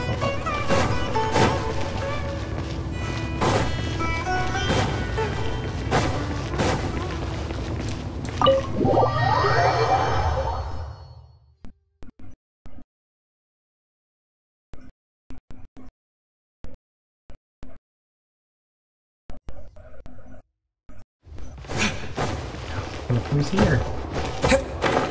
It's Naida. Navia, Naida. Nahida! What's wrong? Huh? Are you? Hello. I do apologize for the sudden intrusion. We found this guy in the street, but he doesn't seem to remember anything. So, yeah, quite an eventful walk. You tell her what happened in the Grand Bazaar. You say that you are trekking across Teyvat to train yourself. Many other Inazumans who describe themselves in this way call themselves Shugenja. Why do you refer to yourself as a wanderer? Well, it seems more relevant in my case. To me, it sounds like a plant with no roots. But these two claim that they know me, and that I have a hidden past unknown even to myself. I wouldn't call it the past, but rather... this is a difficult one to explain. I don't like to rely on using terms like this often, but in your case, it seems that it ought to be called a previous incarnation. Oh, like a past life or something? Yes, something far more distant than the past. So far away that you cannot perceive it. Okay, I have to ask. What was I like in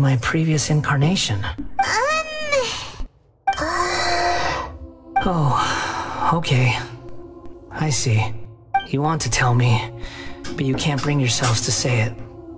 Looks like I didn't have the most wonderful existence in my previous incarnation. We're just trying to think where to start. If it's that difficult to talk about, I have no doubt it will be just as difficult to hear. But I'll be able to handle it. Please, tell me the truth. Is truth something you care a lot about? Yes. Then I'll be straight with you.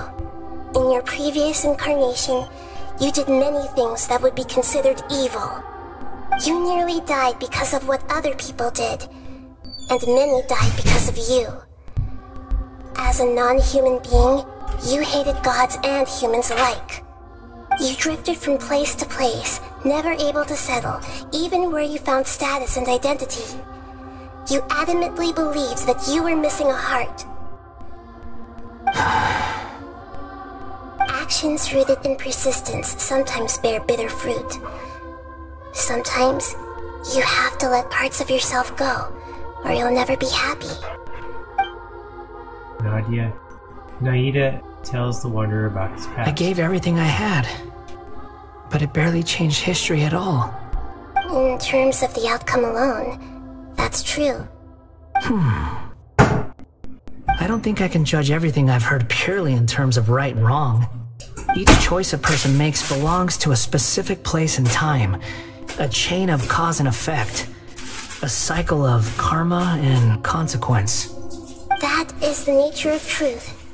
If one thing is right, its opposite must be wrong. And yet, dichotomies like this are not enough to explain the world in all of its complexity. It seems like my previous incarnation wasn't the most likable individual. We're not trying to hurt your feelings or anything, but yeah, we weren't your biggest fans. We were each other's enemies. If we were enemies, why are you trying to help me find the truth? This is so frustrating! This guy's supposed to be our arch enemy, but now he's just some random stranger we met on the street! He's got so much to answer for, but we can't make him talk because he doesn't remember anything. What a weird situation. Lesser Lord Kusanali, as the God of Wisdom, I trust that everything you told me must be true. Yes, it's all true. I can even show you the memories themselves, if you're willing. Please, I want to see them for myself. I want to experience my own transgressions. Even though it will cause your present self great mental anguish? I'm just a puppet, with no heart and no name. There is nothing in this world for me to cling to fill the void within me. Except maybe these sins that can never be undone. Very well. As you wish. Wait, shouldn't we go with him? This one's kind of on us for bringing him here. Don't worry. Whatever danger I might face, it's my burden to bear. Traveler, could I ask you to supervise him on my behalf? Okay. Oh, good point. Given your, unique situation, we'd better keep an eye on you. Understood. Thank you. Now, prepare yourselves, everyone.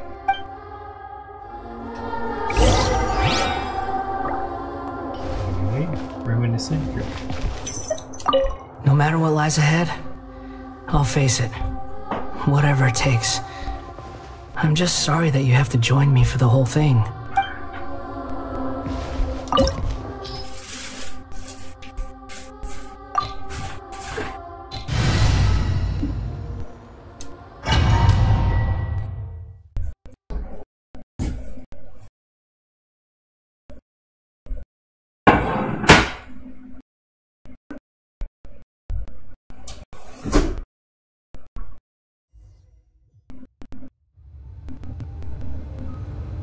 This looks like Inazuma.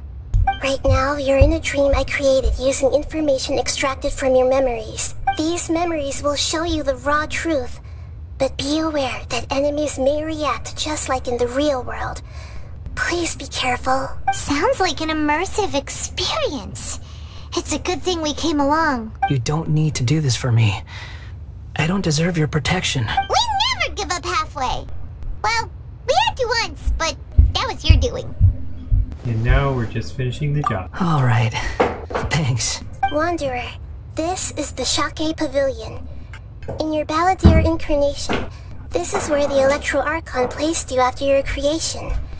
You had a great many memories here. Is that because this is kind of like his birthplace? You could say that, in a sense. You'll see why shortly. I hear footsteps. This place is huge. I can't believe the landslide didn't fill it in. I wonder who built it. The Crystal Marrow Miners? No, there's no way. Look at this exquisite construction work, and so well preserved too. No mining crew would be capable of this. There's someone passed out on the ground. Who are you? You're awake. What happened? How'd you get stuck here? Are you injured? Not a scratch. And these fine clothes. Who are you? This man is Katsuragi, deputy to Torichio's adopted son, Mikoshi Nagamasa. He found the Balladeer in Shake Pavilion and took him back to Tatarasuna. And the rest is history. Well, it used to be. In the original version of events, Katsuragi was ultimately killed by Nagamasa. Let me get you out of here. Our people are nearby. Hang in there. During the Tatarasuna incident, Niwa was murdered by the doctor disguised as a mechanic. The Balladeer, then known as the Kabukimono, disappeared not long after. As the second in command at Tatarasuna, responsibility for what had happened fell to Mikoshi Nagamasa, but Katsuragi had sworn lifelong loyalty to Nagamasa after the latter had once saved his life. At Katsuragi's insistence, Nagamasa killed him to put an end to the Tatarasuna incident. Katsuragi seems like he was a good guy.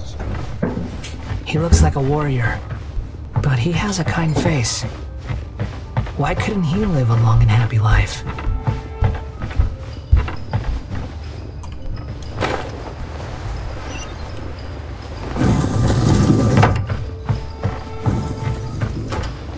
Nagamasa, I found this young guy in a cave sealed off by a landslide. He doesn't remember his name. Well, we need to call you something. I hear the workers are calling you the Kabukimono. That's fine with me. Katsuragi, report to Niwa. Tell him we have someone new joining us.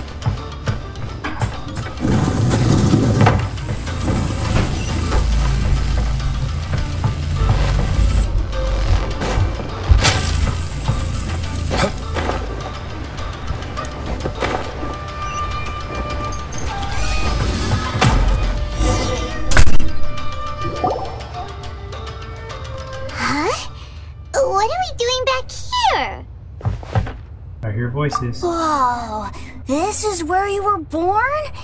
It's pretty, but there's nobody here. I was abandoned, like you.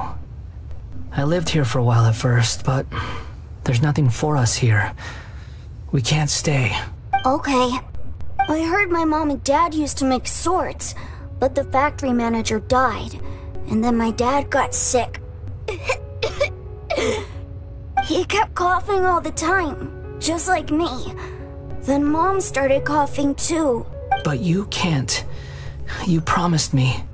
Yup, we're family now.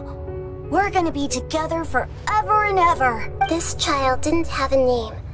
Or rather, the Balladeer didn't know what to call him. His father died before he could name him. After his mother died, the child stayed in their straw hut alone.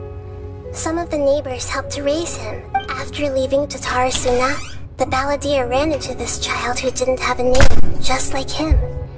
They made a promise to live together. What happened to the child then? He died from his illness while he was still very young. The Balladeer came home one day and found that he had stopped breathing. Hey! What's wrong? Say something!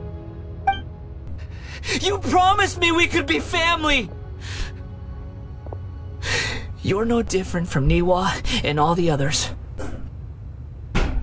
You betrayed me too.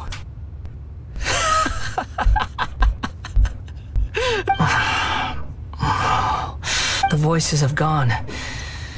It looks like the memory ends here. Let's keep going.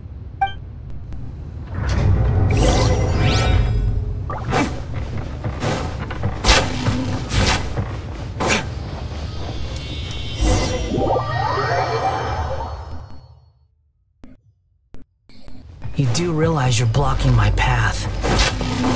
I come not to obstruct you. I will teach what you are truly is a weapon, one that can be wielded with an iron will. Or you could continue to drift aimlessly. Are you trying to win me over? The long-fated rebellion has begun. Why not take your place at the banquet and join those who shall feast? This is bad. I guess this is it. What an annoyance. I must counterattack.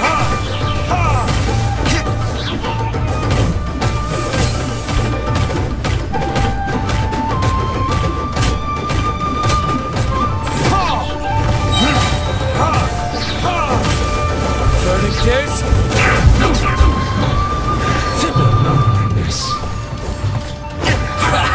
well met. You can't run. Well, neither can I.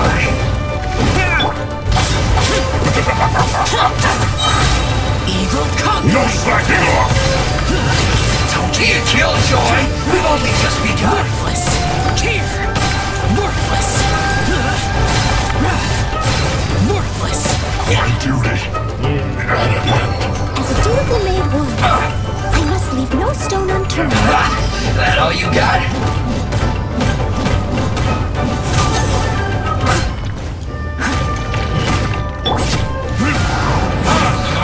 You can't run! Well, I miscalculated.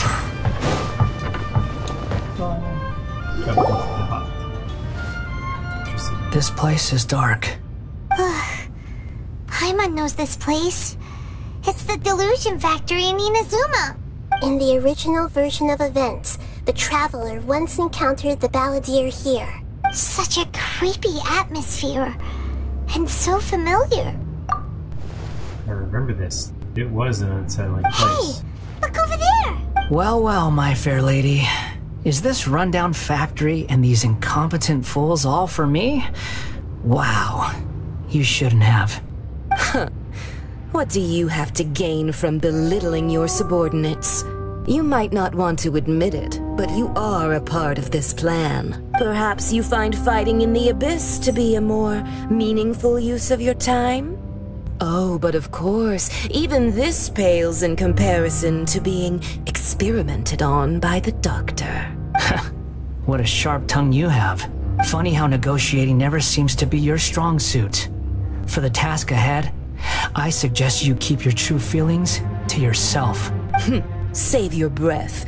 I know what I have to do. I'm sure you think so, but I still think you need to hear it. Don't start thinking you're invincible. And don't let your emotions get in the way. Surely you're not worried about me. I just can't have you getting in my way. You and Child never fail to find ways to complicate things. I'm merely lighting a little fire in this chaotic nation. But you, being tossed out like trash, must make you want to destroy it completely. Do you remember the last time you were here? That was a lot of swordsmiths you killed. I'm sure the descendants of the Raiden Gokaden are still suffering the consequences now. Look at you. Oh, don't get so sentimental. Now, give that poor little tongue of yours a rest and stop pretending like you're above everyone else. Bye then. See you at the victory feast. Poor little tongue? She's playing with fire talking to me like that. Who does she think she is? Forget it. Someone might find me here any minute now.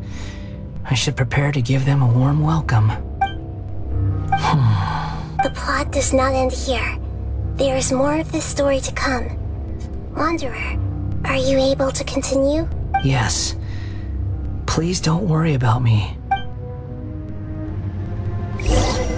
Why are you staring at me in silence? Can't you think of a nicer way to express yourself? I'm under no obligation to be nice to you. Besides, I thought nothing mattered to you except results and your own interests. Isn't that right? Witch? Muddle-headed puppet. You're only number 6 because you can take more abuse than other humans. Do you really count that as an asset?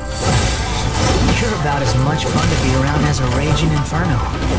But before we murder each other, it'd be best if we finish our duties.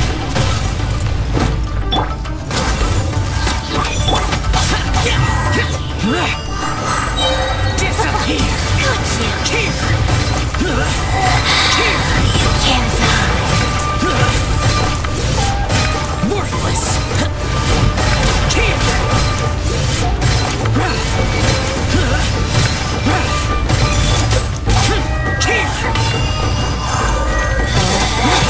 Out of my sight! Winter, she with me. Let me amuse myself. Born of icy frost. I can fix this. Steady as stone. Over here.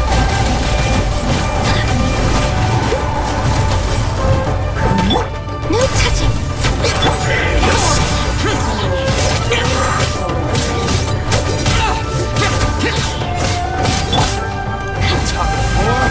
Retribution!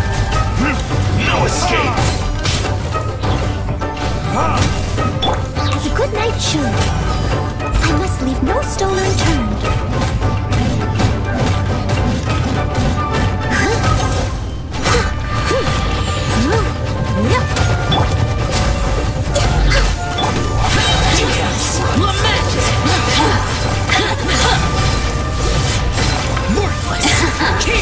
Let me amuse myself a little.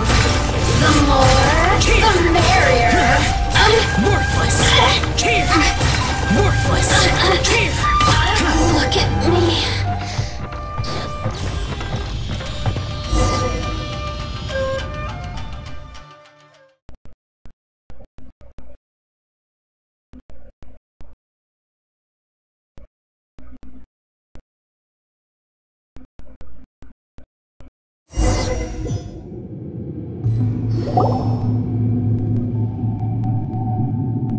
Looks like we have arrived in Sumeru. Is that? Considering that Amorta's sage, Nafis, refused to join this project, I'll take part in the experiment in his place. Welcome. I look forward to a fruitful collaboration. When do we start? You seem impatient. You should know that becoming a god is far from a trivial affair. The biological transformation is a lengthy process. As such, I too would recommend that we commence as soon as possible. In the event that a successful connection is established, his body will become permanently bound to the machine, and he will be unable to move independently of it. Nothing worse than what I've been through before then, Doctor. You were the most resilient test subject I ever came across. Thanks to you, I was able to garner a great deal of information. Alas, after that, you were under orders to remain in the Abyss. We barely saw each other, and it became difficult to further refine the knowledge I had gained. That was gracefully worded. Ever wonder what they think if they knew that nothing matters to you, apart from your crazy experiments? I suggest you speak to me in a more respectful tone, Scaramouche. The mere fact of your utility does not make you indestructible. The doctor again? That was uncomfortable to watch. That person gives off a very sinister energy. He's the doctor. He's behind all It's this. normal for him to give you the creeps. He scares the bejeebers out of Paimon. Let's move on.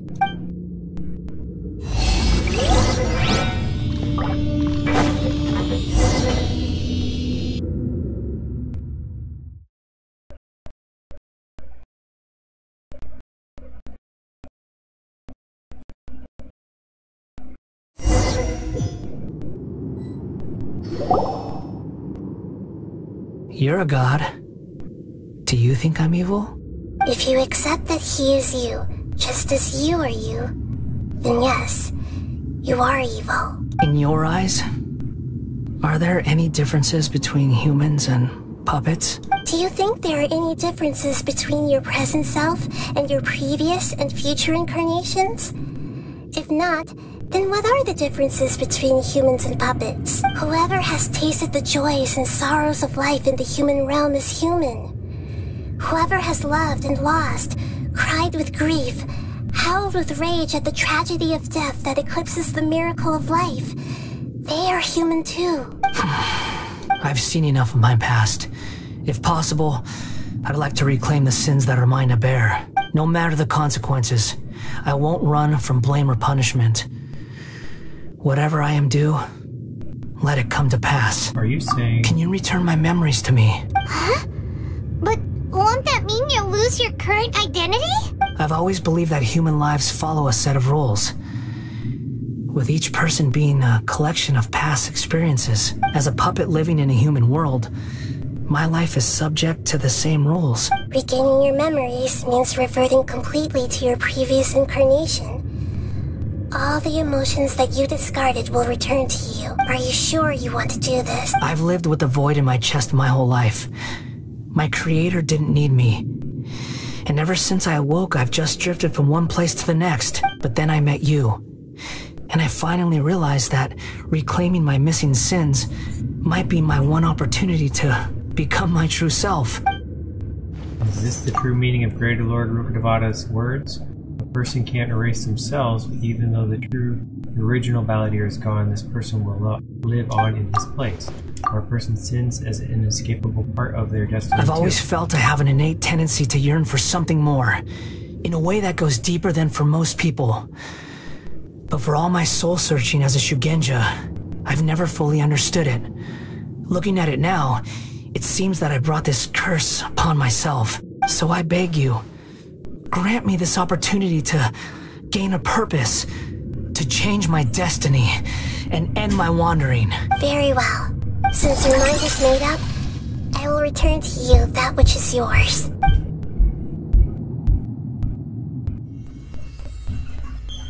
Now what? You have made your decision.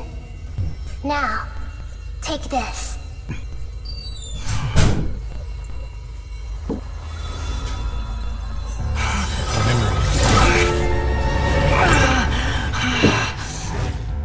Set him free. A puppet? What's he doing here?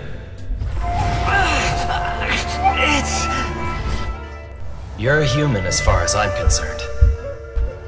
Everyone's here. Wonderful. What a fine blade. Nagamasu will be thrilled.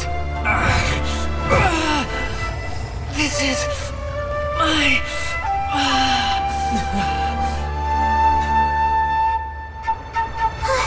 Is he alright? No way!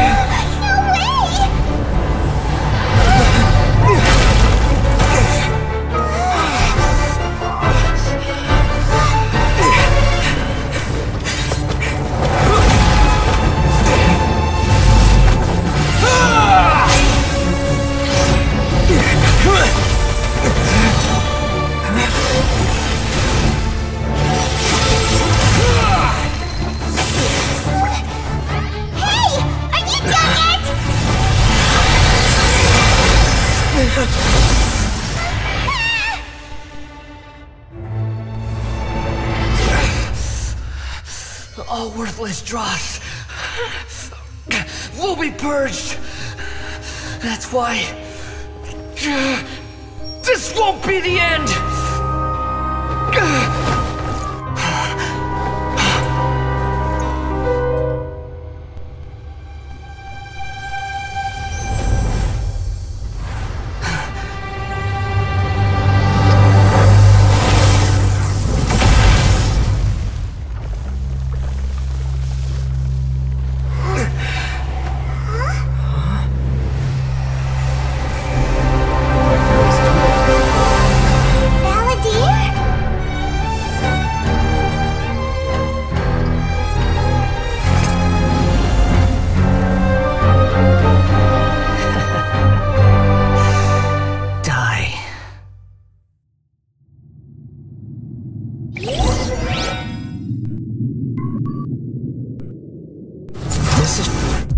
this one's a fight, so I'm gonna leave right now and see if we can continue this one later.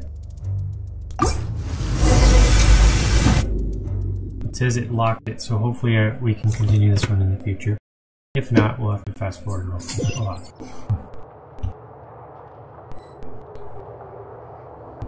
That's fine. Okay, well, I'll go ahead and end it now and see if anyone else is on. We can read.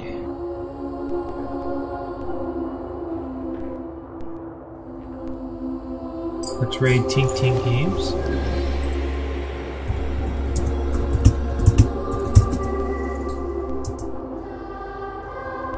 Alright. Have a wonderful weekend. See you guys next time.